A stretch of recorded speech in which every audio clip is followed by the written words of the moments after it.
Bonsoir. Alors, nouvelle vidéo où je vous explique le topo. J'étais en train de faire le montage de mon vlog 3 et je me suis dit, et si je passais sur un autre logiciel? Oui, parce qu'en fait, j'utilise en ce moment Premiere Pro, After Effects et d'autres logiciels Adobe, puisque je paye un abonnement tous les mois. Mais je me suis demandé si j'allais pas passer sur DaVinci Resolve, un logiciel qui est lui par contre gratuit. Je vous explique pourquoi, parce qu'en fait le logiciel, bon mis à part le fait qu'il soit gratuit, présente beaucoup d'avantages. Donc par exemple quand je veux dessiner sur mes vidéos, quand je veux faire des petits dessins comme sur mon vlog avec des papillons etc, ou la vidéo que vous avez pu voir avant, quand je fais ça sur Premiere Pro, en fait, je suis obligée de sauvegarder et de mettre ça sur After Effects, une petite partie, d'importer cette partie dans mon projet Premiere Pro. Bah, bref, en gros, c'est le bordel.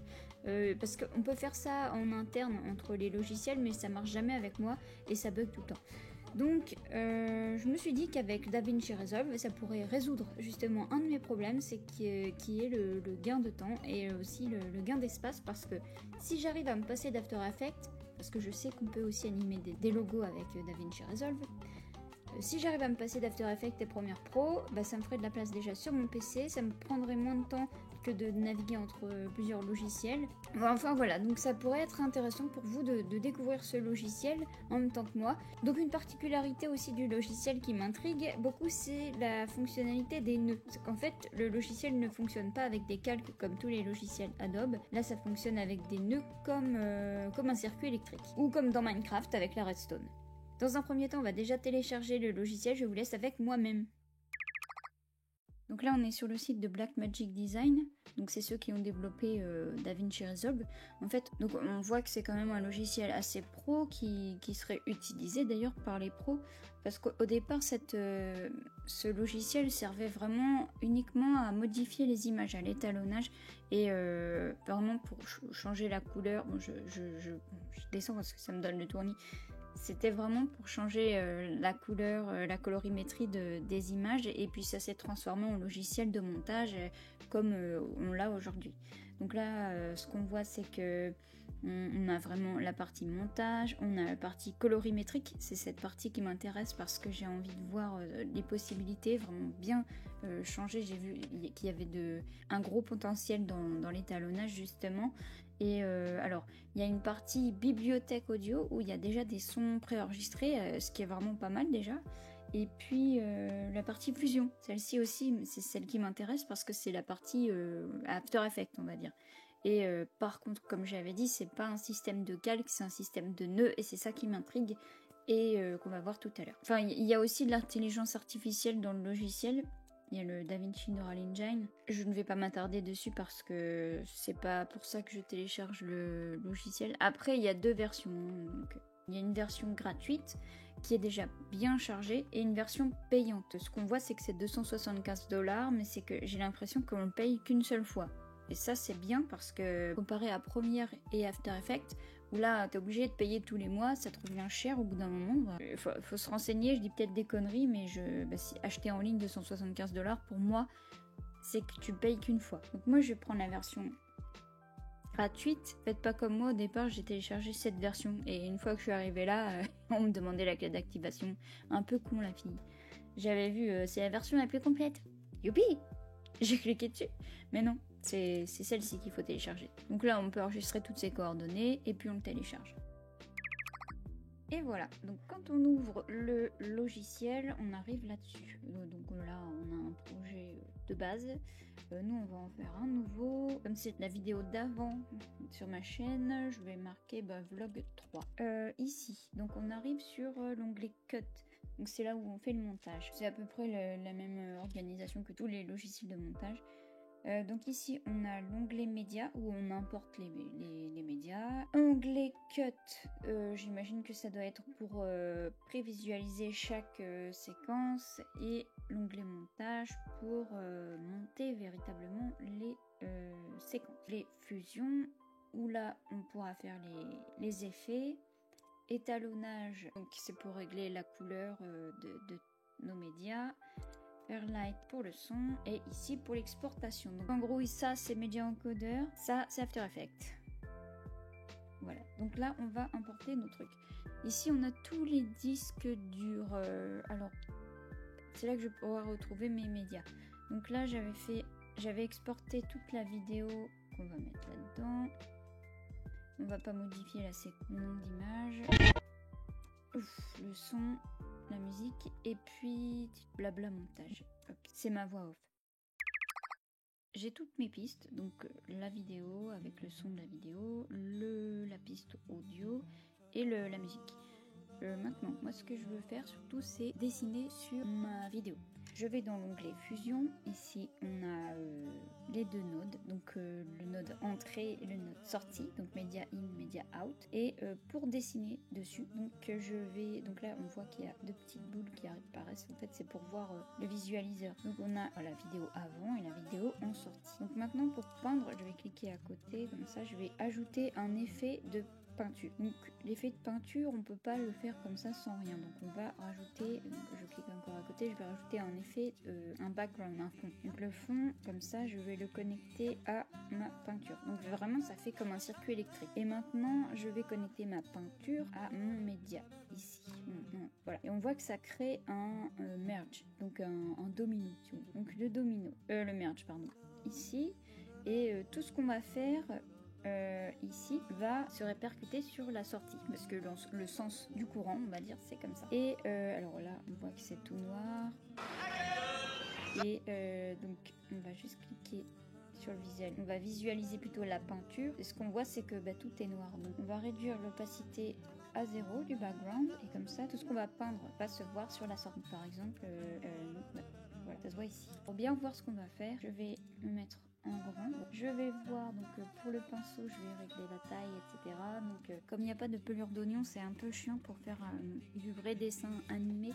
Donc ça sera un petit peu tremblotant. Pour se déplacer dans le temps, donc là c'est les flèches avant-après. Voilà, on voit que quand je recule, et on va pouvoir dessiner image par image comme ça.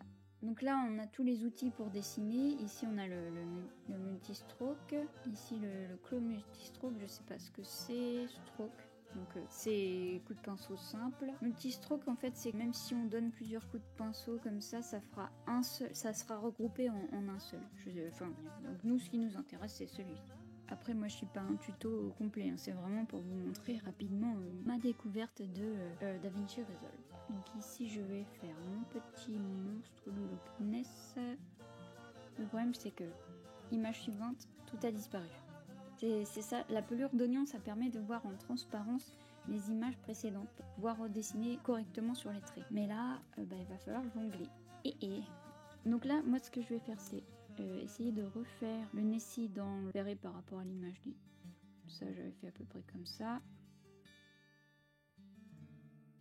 C'est pas idéal en fait pour vraiment dessiner des créatures. C'est généralement on s'en sert pour faire des petits effets comme ça de traits qui se baladent comme ça. On fait avancer les bidules, mais là c'est pas ce que je voulais faire. Bon, je suis sûre que ça va durer que 2 secondes, mais on va voir ce que ça donne. C'est ça le problème de l'animation image par image, c'est que c'est image par image, donc je vais remettre un petit peu, mais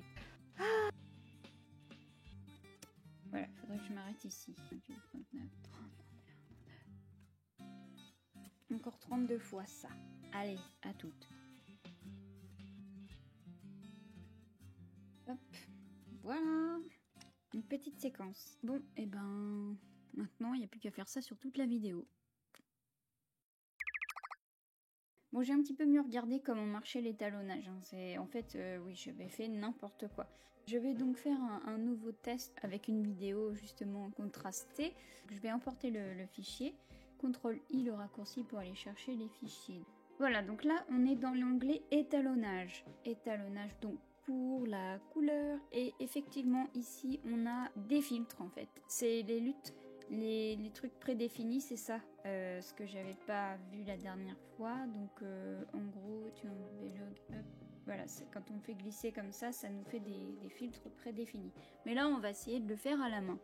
Donc on va désactiver les filtres, enfin la galerie des filtres. On va réduire un petit peu. On va enlever. Alors ici, non, il y a une bibliothèque de médias. Oui, il y avait les plans aussi ici. Donc là, on n'a qu'un plan, donc comme ça, on voit, enfin, il y a un petit résumé de tous nos plans quand on a plusieurs plans les uns à la suite des autres. On voit les plans, hop, on peut les enlever. Et ici, il y a une sorte de résumé, la timeline. Bon, comme il n'y a qu'un plan, il n'y a qu'une barre bleue. On va la désactiver aussi, voilà, ça nous fait plus de place. Et ici, on a notre arbre à nœuds. En gros, ici, les 4 roues. Le offset, c'est l'exposition. Ça joue sur toute l'image.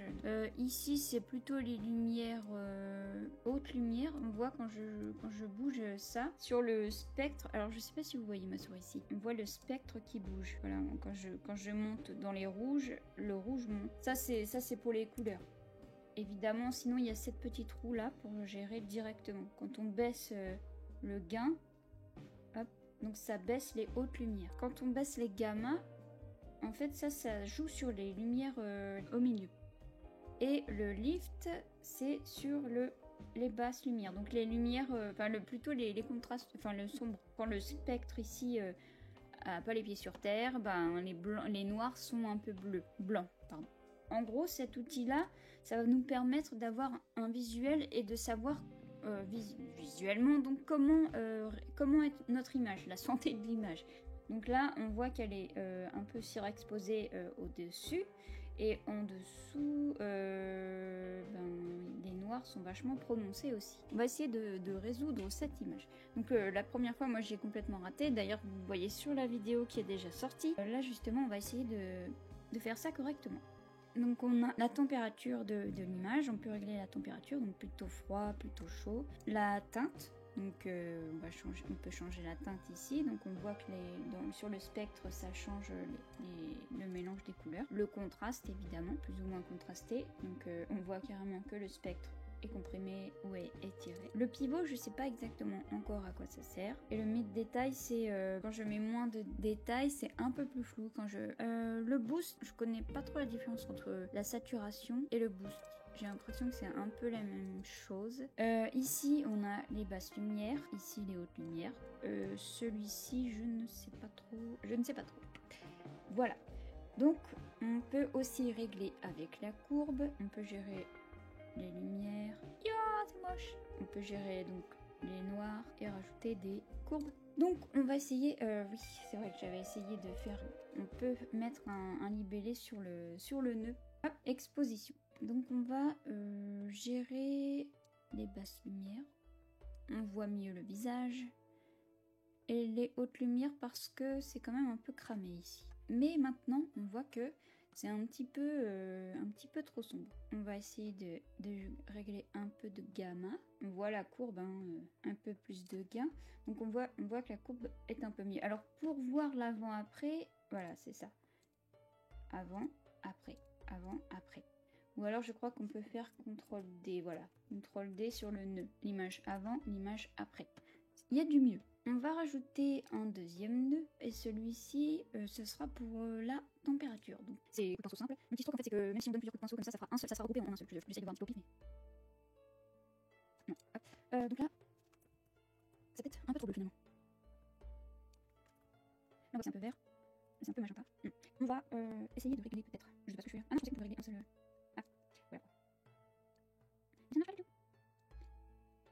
Ah voilà. Mais ça marche pas. Bon, c'est pas grave. En fait, c'est peut-être un peu rouge quand même. On va ajouter un nœud en calque. Et ce nœud en calque, on va faire ça.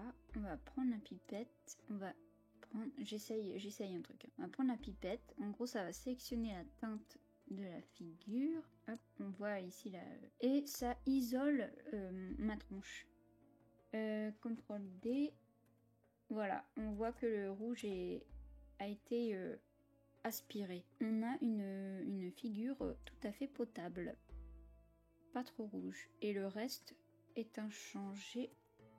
Ouais, le reste ne change pas. Voilà, donc on a réussi un étalonnage de base. Donc en gros, oui, le système de nœud de calque fait que le nœud du bas est prioritaire. Donc en gros, là, ce que j'ai fait, c'est comme si les calques étaient inversés sur Photoshop. C'est comme si le nœud du bas, je lui avais dit non, ça marche pas. Donc j'ai mis du masking tape sur ma tronche. et tous les effets ne sont pas pris en compte là où j'ai mis le masking tape. Pour rappel, l'image de départ et l'image d'arrivée. Voilà. Et comme ça, on peut voir aussi le spectre. Vous voyez que le spectre là est totalement étiré. Et là, il est à peu près correct. Après, je sais pas exactement à quoi doit ressembler un spectre correct, mais voilà. Pour la partie son, donc on a vu l'onglet étalonnage, fusion. Bon, montage, c'est un outil classique, mais Fairlight, voilà.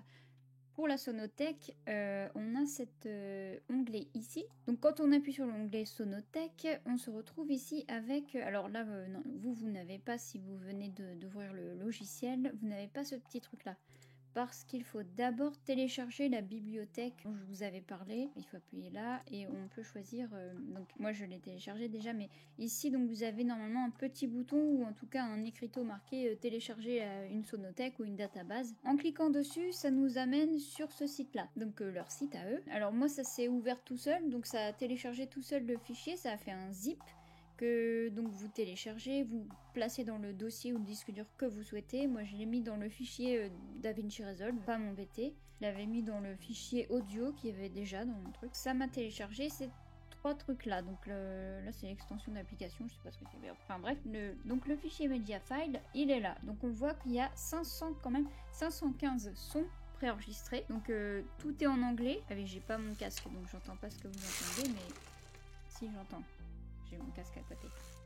Voilà. Donc on a pas mal de sons. Et comment on fait pour y accéder dans le logiciel? Parce que là, on voit qu'il n'y a rien. Il n'y a que dalle. On a beau faire avant, après. On fait tous les champs, on fait par nom. Il n'y a rien qui s'affiche. C'est parce qu'en fait, il faut chercher par nom. Donc, admettons, nous sommes en train de faire une vidéo avec de l'eau. On va taper water. Et qu'est-ce qu'on a? On a plein de trucs. On a 15 résultats pour l'eau. Alors qu'est-ce que c'est que ce truc? On va écouter. Voilà. On en a plein. Et après on fait glisser directement. Alors c'est bien sans être bien parce que c'est un peu chiant de devoir taper à chaque fois.